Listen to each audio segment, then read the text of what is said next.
Today I'm going to show you how to change the engine air filter on your 2024 Nissan Kicks. If you are new here, I'm an actual working tech that makes straight to the point how-to videos. The first step is going to be locating the hood release. Then you are going to locate the hood latch. Lower the hood prop into place. Then you're going to locate the airbox.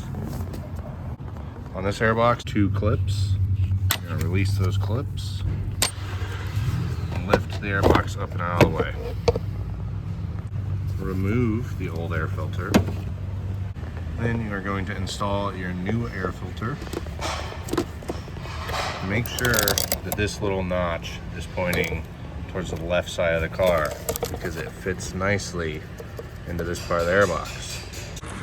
Now secure the airbox lid.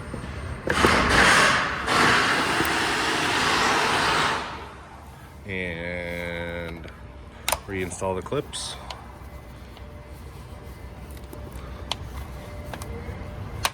Now you have installed your own air filter on your 2024 Nissan Kicks.